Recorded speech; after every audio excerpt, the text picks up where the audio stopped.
Okay, so your homework today is 2.2e class activity.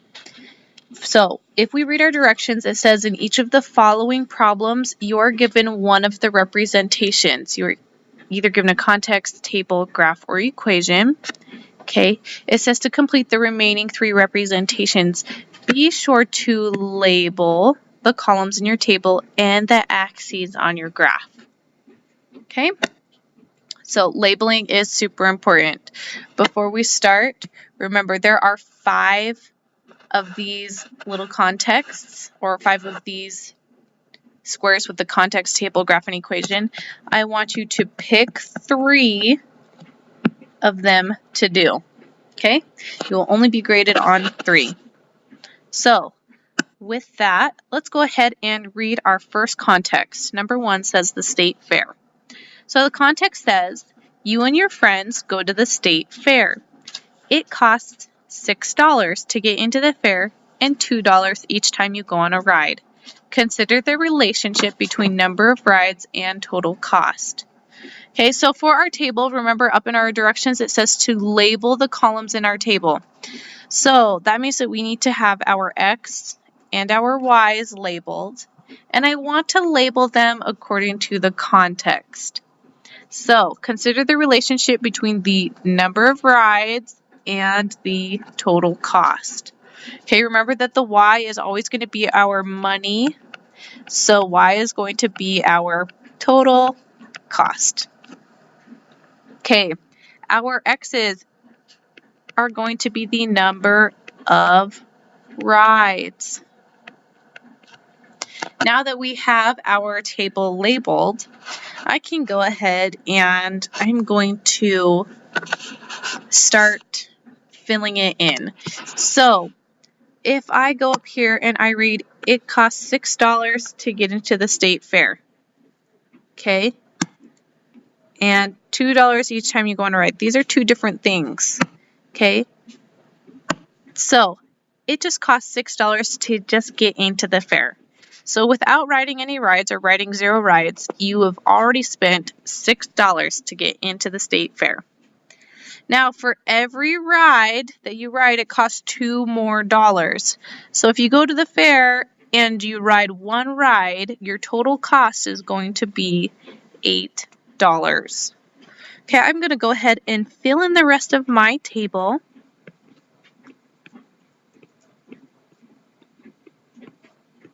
Like so.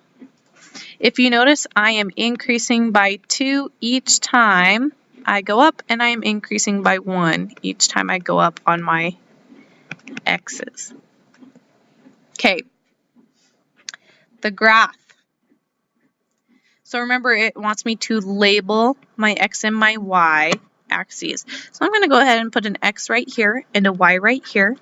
I'm also going to label it with my context. So X is the number of rides. I'm going to put number of rides. And Y is my total cost. Right there. Okay, I am going to label each one of these thicker lines. It's going to be 1 down here on my x-axis. Okay. And my total cost, I'm going to have it go up by 4.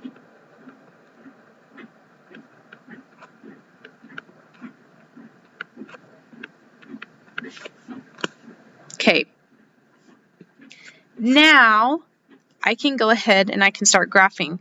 So my Y-intercept, my initial value, is going to be, this should be yellow. My initial value is 6. So I'm going to go ahead and put a little dot right here on 6. And I'm actually going to do it a different color so that you guys can see it a little bit better. I'm going to do gray. Okay. Now, my slope, right, or my rate of change is $2 for each ride. So if I ride 1 ride, it's going to cost me $8. If I ride 2 rides, it's going to cost me 10. So on, so forth. Okay, I'm just going to finish that up, and then I'm going to graph it. Okay, remember that when we're graphing, we want to draw and extend the line past the graph, past the coordinate plane. So now that I've drawn my graph, I want to write my equation. Now there are 2 things that we need in order to write our equation. We need to know our slope or our rate of change.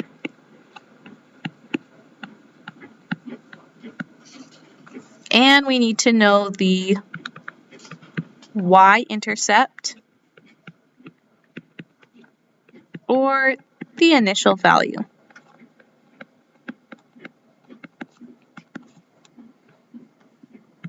Okay, so if we look up here, we know our initial value is 6. It costs $6 for us to get into the state fair. Okay, $6 to get into the state fair. And our rate of change, it costs $2 for each time you go on a ride. Okay, so my slope is $2 per ride. My y-intercept or my initial value is $6. So if I want to write my equation, I'm just going to write it in purple. It would be y equals my slope, which is 2. And I always put an x or my variable next to my slope. That lets me know, hey, this is your slope. This is your rate of change. And I have $6 to get into the fair. So this right here is my equation for this graph, this table, and this context. Not too bad, right? Okay, down here, you should have 3 or 4 questions to answer. We are going to go ahead and answer these ones together. So A asks, what is the rate of change in the problem? Well, the rate of change is just our slope, so we can write $2 per ride. Now, the second part says, what does the rate of change represent in the context? Well, it represents how much each ride costs.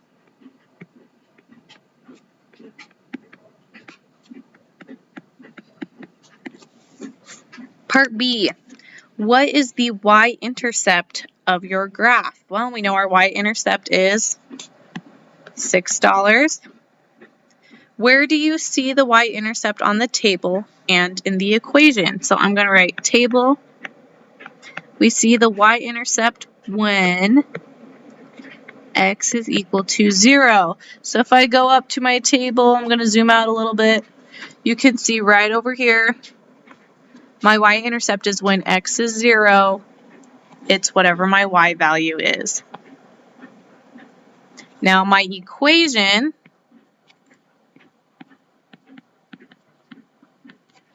okay, in my equation, my y value is whatever my b is. So in my equation, y equals mx plus b. It is whatever this b value is. So what does the y-intercept represent in the context? It represents the cost to enter the fair.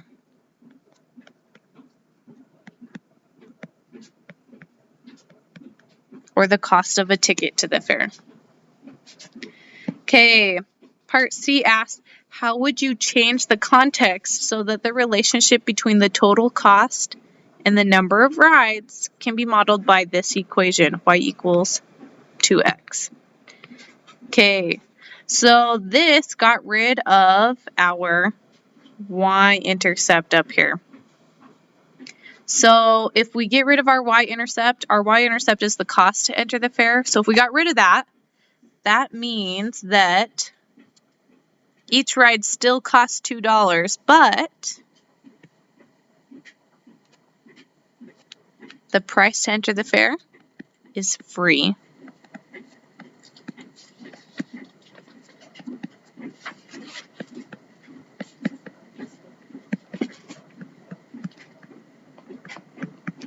I love free stuff. Okay. So part D says, how would you change the context so that the relationship between the total cost and the number of rides can be modeled by the equation y equals 6? So this equation versus this equation, okay, is that it gets rid of our 2x. So it gets rid of the cost of each ride. So that would mean that each ride would just be free to go on with the purchase of a $6 fare ticket. So we could write that by the rides at the fair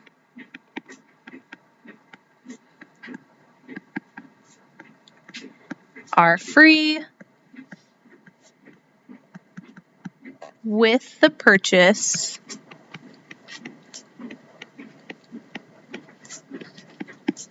of a ticket. Very nice. Okay. Now, all you have to do is, if you've watched this video, all you have to do is pick 2 more of these to do. You can either pick 2, starts with the context and is going to follow the same pattern. Make sure that you answer these 3. You can choose number 3, which means you get to come up with your own context. It gives you the table. You can choose number 4, it gives you the graph, or you could choose number 5, it gives you the equation.